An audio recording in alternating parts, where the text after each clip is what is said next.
Welcome to Wrinkle Society of Hope. Thank you so much for coming back to our page today. And if this is your first time, welcome. Today you're going to hear a courageous story from a woman who had to press through her wrinkles in life in order to continue on. Now, I would love for you to subscribe and share our Wrinkles page. And don't forget, hit that notification button so you can hear the courageous story from our Wrinkles women. I can't wait for you to hear the story today, and I hope you come back to listen to more. Have a good one.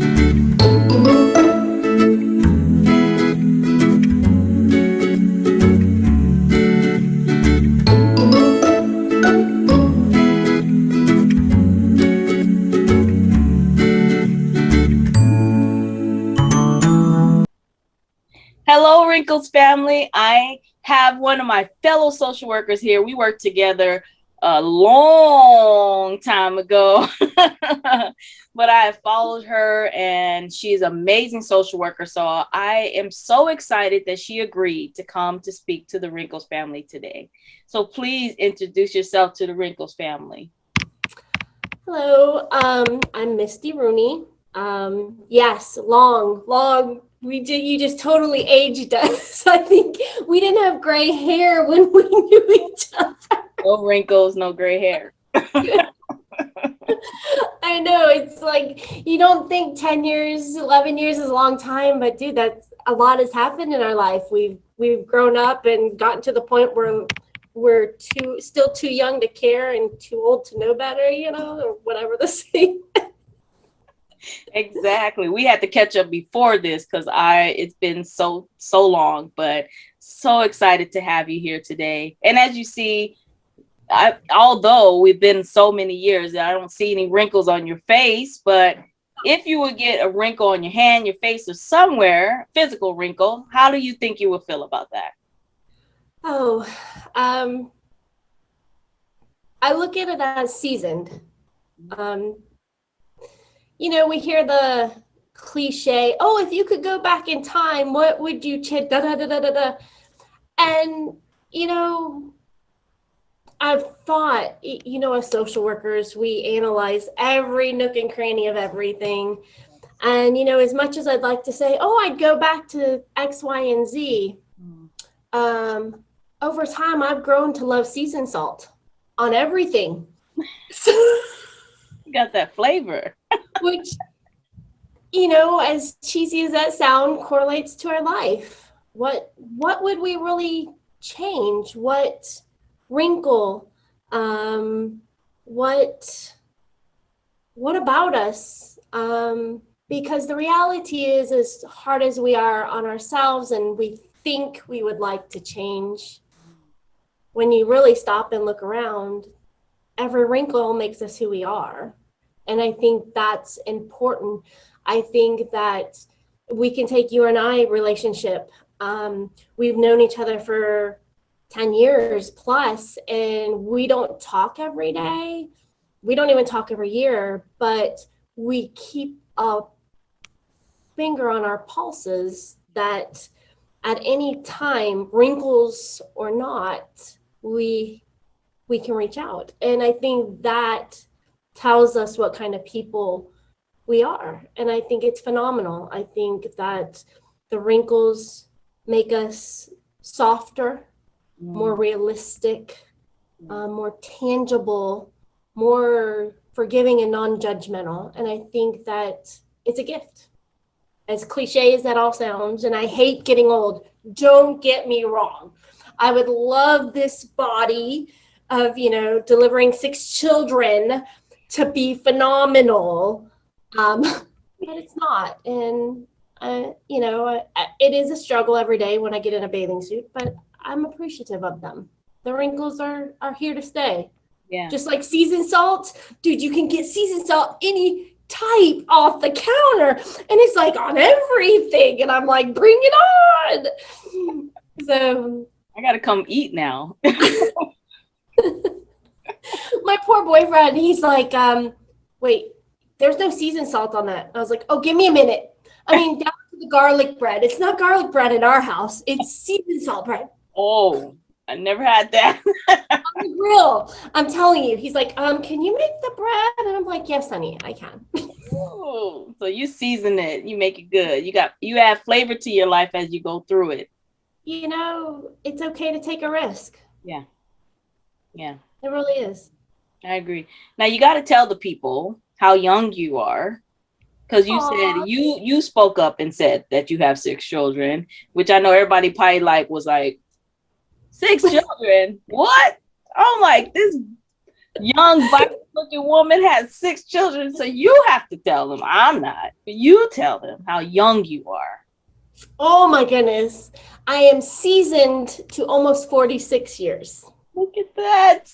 See? So I didn't even have my first child until I was almost 24. Oh. So Wow. yeah, definitely. 40. Yeah, I don't know what I was thinking. I think at the end of the day, I was thinking, okay, I have 5 living children, and if you calculate that, when I turn 65, if they're scattered all over the United States, because society doesn't live near each other anymore, Yeah. I will have 2 months with each kid, and in between each 2 months, I have 1 month to road trip to wherever I want. So I will never wear out my welcome. And I will always be greeted with excitement because grandma's coming and they hadn't seen me in a year. So whether I meant to do it or not, the powers that be was like, honey, you'll be taken care of when you're seasoned. You definitely will. Listen, and you look amazing. I wasn't gonna let you go by with that. Wasn't gonna let you go by. Now, after 6 children, social work for how many years now? Let's see. I graduated from the University of Michigan, go Blue, in 2005, and immediately 30 days later started at Arizona State University, go Sun Devils. Yes. Graduated in 2007. Okay. So, and then the powers that be was kind enough to allow me to complete my LCSW finally. As social workers, that's our majority of the time the end goal, and I got that almost 2 years ago. So I'm grateful that in the process of trying to better myself, and I was allowed to pick up the seasoned salt on the way through while being a mom and working, and I'm humbled by the process, and I learned so much over time. So more to learn, I'm sure. Well, through our seasons, we have wrinkles that we had to press through, emotional wrinkles through seasons in life. And so can you share a season wrinkle that you had to press through? So yeah, as I said, I have 6 children. Sorry, it still catches me. I was blessed with having 2 children, and pretty normal births, deliveries, and we found out we were pregnant with our daughter, Hope. And things were good. It was my last year at the University of Michigan. And believe it or not, I was a teacher. I was an education major. And I kudos to all teachers. Like I respect them. But my thought process was I was going to have a family. I was going to be home during the summer. I was going to, all about my kids. It wasn't really what I wanted to do. It was like, okay, you're going to be a mom. I want to be productive. So I was an education major last year. Okay. So I've already been through college forever. And I had to pick some classes. And at the time, I did not know I was pregnant. And my husband at the time, now my ex-husband, said, you know what? You are miserable as an education major. You have to take 2 electives. Okay. And he said, and he was a business major. And he said, go over and take just go over to the department and talk. Just talk to them. Just Yeah. and I was like, ugh. I mean, that's really how I felt. I was like, I don't want to be a social worker. Yeah. I was like, I'm not a social worker. I remember thinking constantly, I don't want to do this. I don't want to do this. And he's like, just do it. So I went over and I talked to them, and I was like, I kid you not, I know I feel so childish now thinking back to this. Like, I really was throwing a temper tantrum. I'm like, come on here. Don't make me do this. Oh my gosh. And so I go over there and I'm like, okay. And I meet with this professor. Yeah. She's quite seasoned.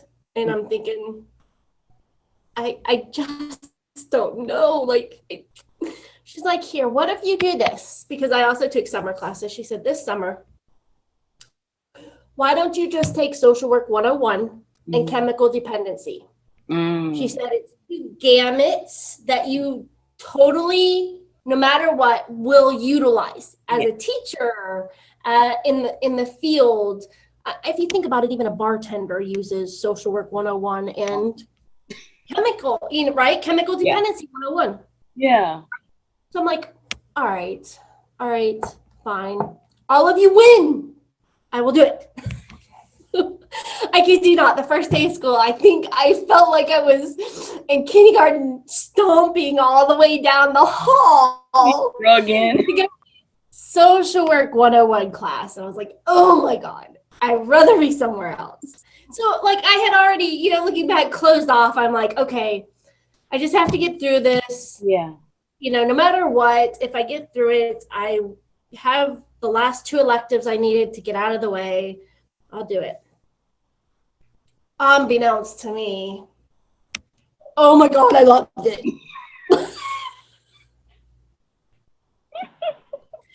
Oh my God, the first day I was like, oh. I mean, it just like absolutely phenomenal. Wow. I was kind of a little bit of an older student, but at the time, I was in my 20s, late 20s. And I was like a sponge that first class. I just, wow. Yeah. Like, in my second class, I'm like, I was like, okay, I like that. But chemical dependency, I'm like, Yeah. Stomping like a little kindergartner down to the next class.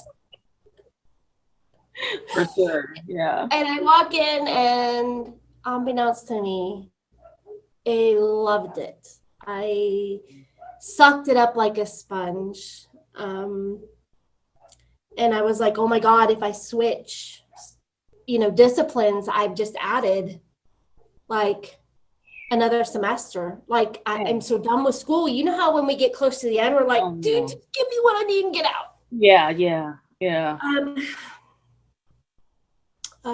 Yeah.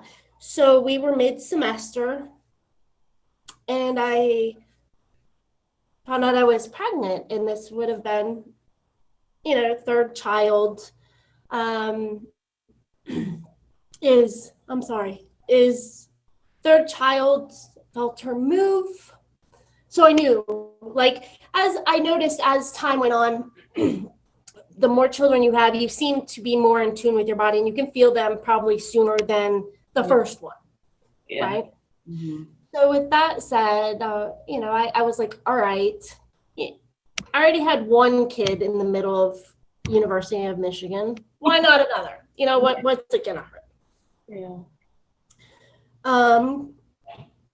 Came midterm. And keep in mind, I had a 5-year-old and a year-old at home too. Come midterm, I had noticed something was off. I couldn't, and I know each pregnancy is different, but I truly believe that we as women have this intuition of our body. We know. We definitely do.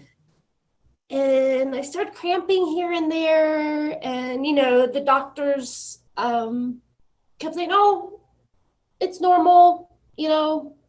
Unfortunately, the medical field doesn't deem a child until 23 weeks of gestation, so they will not intervene.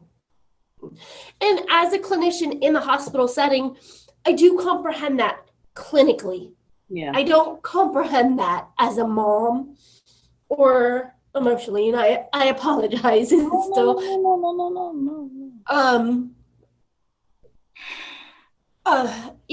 I was 20 weeks. I went in and something's not right. I went to my OB and he's like, your numbers are dropping. There's nothing we can do. And I'm like, what do you mean? What does that mean? Yeah. What do you mean is she alive? What is she? Like, tell me something. And they're like, we'll have to wait for the weekend, see what happens. And I'm just like flabbergasted. And so the process started. My body, it took 2 weeks. Oh. From the first time I started spotting to the time and I say delivered her. Yeah. Society medically says, abortion, instant abortion, the 2 weeks, everything in my life was questioned. Side note, I was raised very extremely conservative, and I was always told, as oddly as this sounds, that anyone who had an abortion or anyone who had a miscarriage, they deserved it. They deserved. They were not a good person. Oh no. If you lost your child, it was your fault. And this was instilled in me. This was one of my fundamental values at 27 years old, that anyone who, I kid you not, it was a part of who I am and what I believed. I had no empathy for people who lost their child, who would go to the extremes to have an abortion, and so not only am I in the process of losing my child, I'm losing my fundamental value. Oh gosh. And ironically, I delivered her on June 13th. She would have been 18 this year. Come, in a couple days. But I think that even though I had 27 years of life up to that, it was life-changing, but it wasn't one of those moments that you go, this affected every part of my being, that it changed a fundamental belief I have, that it changed what I wanted to do. And so how that correlates with social work is when I called up my professors and I said, I'm so sorry I missed class. I lost my daughter. And you know what they said to me? I'm so sorry you lost your daughter. Please take as much time as you need. Grieve her. Be with her.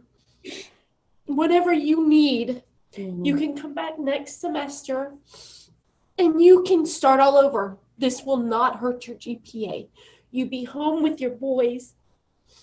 And at that moment, I knew I wanted to be the person for the rest of my life that in somebody's storm, Yeah. I could be nice to them. Yeah. I could be kind. I could I could be gentle when everyone else is running around trying to do whatever it is they're trying to do. Mm. In the process of after delivering her, unfortunately, I hemorrhaged. Almost lost me actually. They had to rush me to the OR immediately because I had such an infection. The blood kept clotting and coming. It just I wouldn't stop bleeding. And so they literally almost lost me that day. I, I remember fading and then waking up on the other side in the recovery room. And I just, ironically, it's very cliche, but in that time, even though I had two living children that I absolutely adored, Yeah. I didn't care if I died. I had just lost my daughter. Wow. And all the medical professionals, which I thank them for everything they do.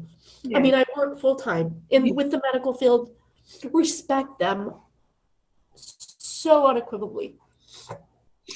The fact that we as a society call a baby a fetus until it's 23 weeks old and then it deems to be a baby. Yeah. I knew I wanted to be kind. And at the same time, over my life, it has taught me empathy, radical acceptance, strength, perspective. Mm-hmm. If we go back to radical acceptance, he talks about the ability to accept things and to know how to get through them and to know that this is an emotional anguish and not a physical anguish. Yeah. But yet it still affects us. It to this day. Yeah. It is a bittersweet, genuinely. A day doesn't go by that I don't think of her. My children, we talk about her, not like this everyday thing, but Yeah. like on Christmas ornaments, we used to get we get family ornaments, and her name was on the ornaments. I think we as a society forget the effects of a death. Yeah. Then finally, as a mother, I wanted to know what happened. What at 20 weeks, what happened? Yeah. We have a right to know, but as one of my best friends says, unfortunately, I'm one of those, the cat with 9 lives. I have to, get into everything and know when I should have just left it alone. Yeah. Curiosity kills the cat. Yeah. Yeah. It does. It really does sometimes. Yeah. I found out I had an infection. It was nothing I could do. Yeah. It was internal. But at times I have to check myself because of the guilt. I have to remind myself, my body, there was a reason. Yeah. The powers that be needed her more than I needed her. But then the flip side of me is like, thank you. Thank you for giving her to me long enough. I felt her move. Yeah. I changed a fundamental value belief that I had because she came into our life just long enough. Yeah. So sorry. I think that don't apologize. we working in the emergency room, I unfortunately have the privilege, and I say that very genuinely, to help women that have had clinically a fetal demise, but the loss of a child. Yes. And I'm allowed to be compassionate, and I'm allowed to genuinely be right there.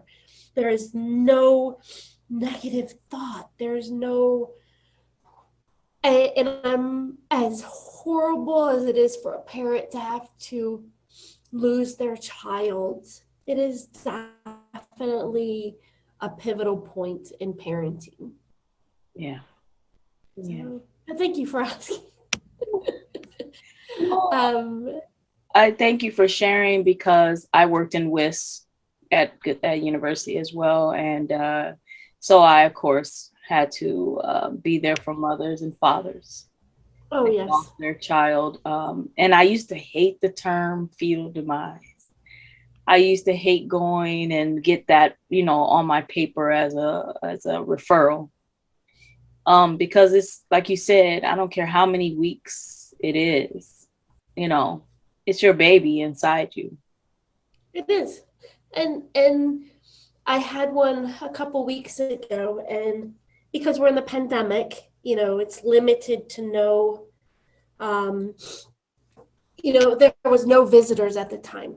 Oh. And this mom delivered, I think it was 18 weeks. And I walked in, and here's this little casket, very respectful, with her baby in there. And I said, "What can I do for you right now?" And she said, "They won't let my partner in, and he just wants to see our daughter." And I was like, oh. Advocacy.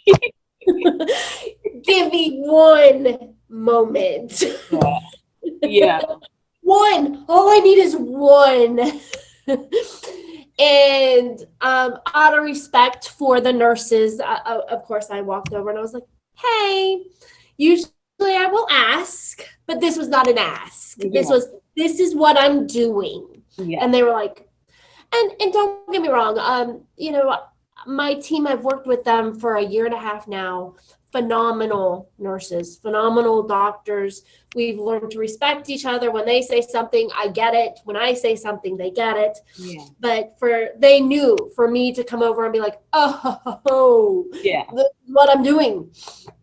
I walked out, and even security, phenomenal team that I work with, was like, "Oh, we can't." Oh, give me a sticker for room such and such. Oh, no.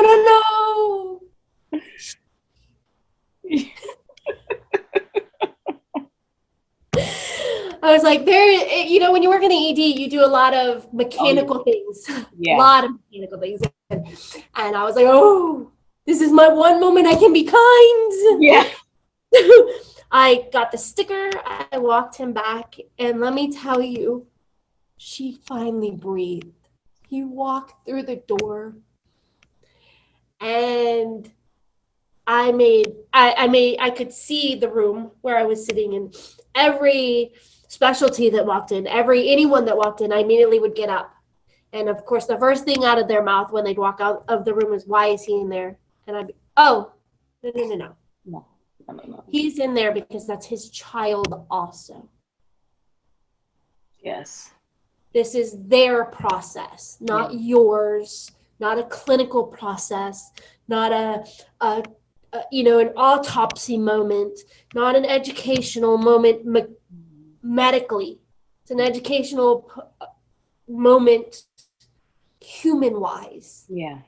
And I think we as a society forget that. Yes. Whether you've had one death, whether you've had 10 miscarriages, we've labeled this thing that society has put such a importance, that women are here to have children and have a family and this is you keeping up with the Joneses and working 40 hours, but you are to continue to have babies. Yeah. So whether we do that or not, for society then to turn around and say, "Your daughter is a fetus." Which means, if you think about it, I'm not allowed bereavement days to grieve my daughter. So I can't take bereavement days at work. because it's not a person. You can't, so like if your mom were to pass away or a living child, you can't ask for bereavement days. I never thought about that.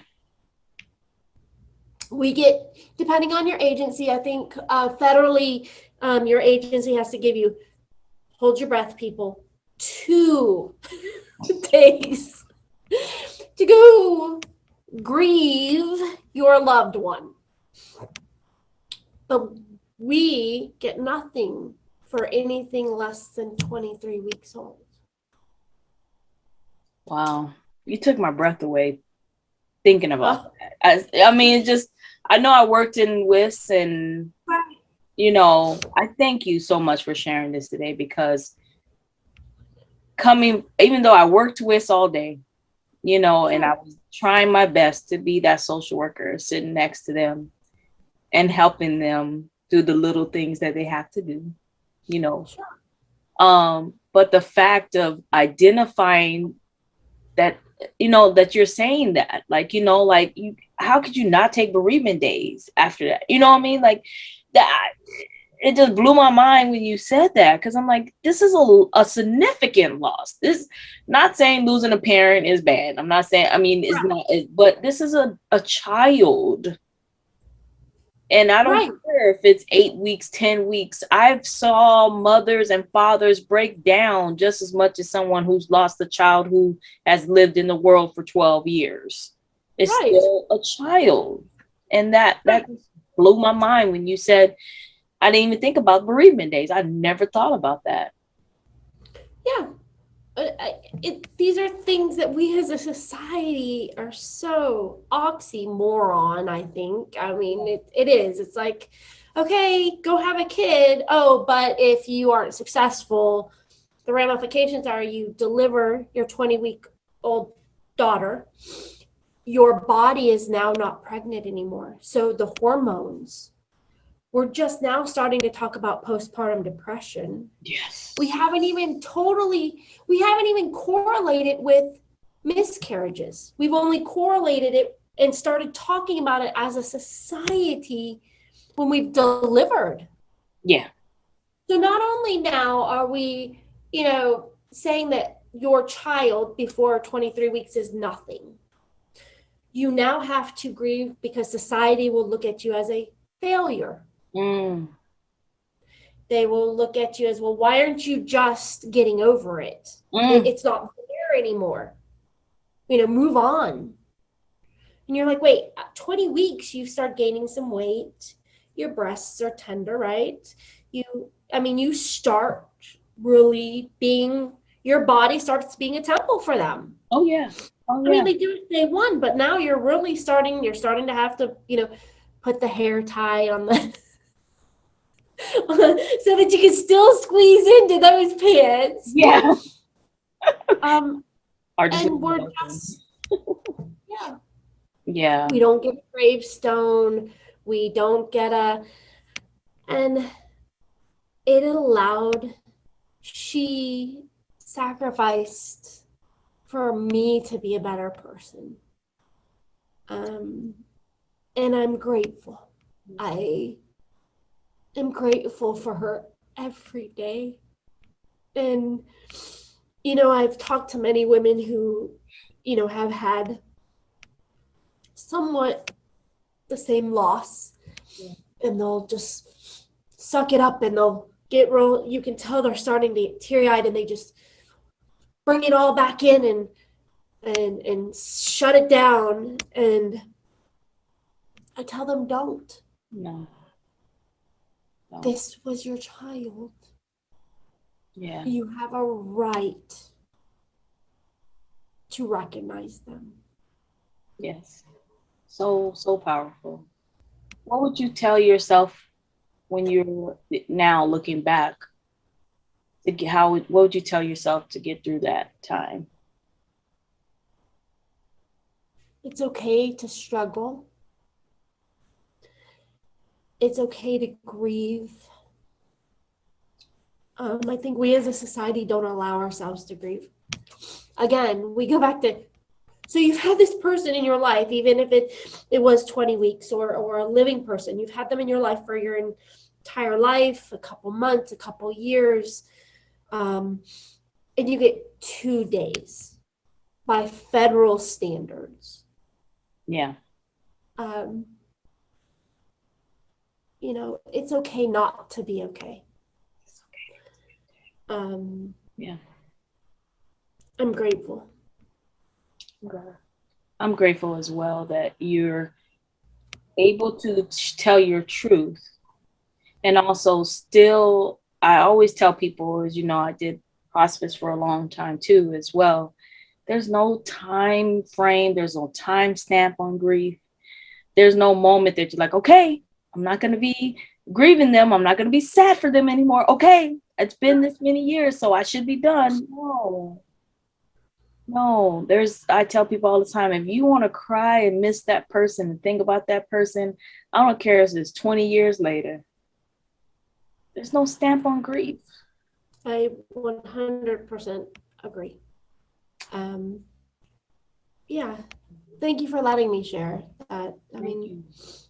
Thank you for sharing. And I know there's many women that have been through this that need to hear this. So I thank you so much for being so transparent. And now that the amazing social worker woman, mother of so many children, running behind them back and forth, doing sports and graduation, I've been following you. I'm like, Lord, I can't be a mom. She's super mom, super social worker. Oh, your check's in the mail, honey. Yeah, thank you. Got the stamp on the envelope for that. Listen, I couldn't do it. But you have, with so much grace, since the moment I met you, you've always had this upbeat spirit and everything. I love it. I love it. And so if you would get a shirt made today, what would that shirt say? Well, I'll go a step farther. I'm sure it will be the opposite. Unfortunately, I can't flip my arm for you, but have it on my arm. Oh, forever. I see it. I can read it very well. Well, my glass, forever and a day. Is that what it's? Okay. Yeah, so I know it was cliche a long time ago when I was, a teenager. Everybody like, oh, I love you forever and a day, blah, blah, blah. Let's be realistic. The first time you see someone puking, you're like, peace out. I'm going to get a new boyfriend. No, I'm just... So true. I'm wrong here. I mean, come on, people. We're like, oh, I love you. No, honey, you lost them. It's not, I love you forever and a day. It's I lost you. Yeah. With that said, I take that saying, that's why it's right there. I'm sure you can see I have tattoos. I've always actually been kind of modest. When I stand up, you can see you can't. I wear a lot of times shirts here, but you can't tell I have tattoos because my tattoos are very much for me. And I felt that statement needed to be right there because when I'm talking to someone, I can glance down and see it. They cannot. Because I feel that even unbeknownst to us, we can affect somebody forever in a day. If we think about it, when we're kind, when we let somebody get over in traffic, when, let's take racism, when we are being kind, how we respond to it. If we think about it, there are people that we at no means meant to allow affect us, right? Yeah. And they did. That professor, Dr. Worley, all those years ago in 2003, she affected my life to the point that allowed me to find a genuine passion. Take our friendship. We are genuinely, 10, 11 years we were talking. Yeah. We may not talk every day, but because of the interaction we had in the short time that we worked together, we were affected forever and a day by each other. That's so true. So I tattooed it on me to remind me, my behavior and choices Mm. affect not just society, but me. Yes. What did I say? How did I say that? Can I be kind? Should I be kinder? Yeah. Should I be a radical acceptance person for this patient? You know, should I be like, okay, look, this is what we got to get done. We have to. We Yeah. can. So that's I love it. Forever and day, and that's so powerful because you do affect people. We affect people and ourselves the way we react to things.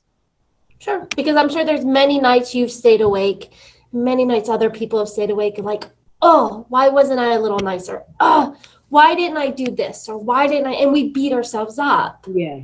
Yeah. Yeah. Awesome. Well, that awesome things that you are doing. Can you share what you are doing in the community now? Sure.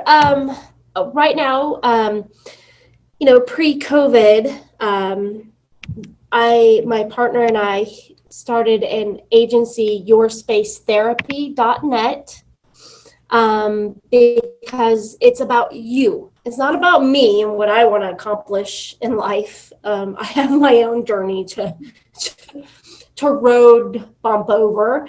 It's about you. And so yourspace.therapy.net, I do have a website. I do in-home therapy. I also will do telehealth, but it's to allow me to come where you are. And I think therapists have a very hard job.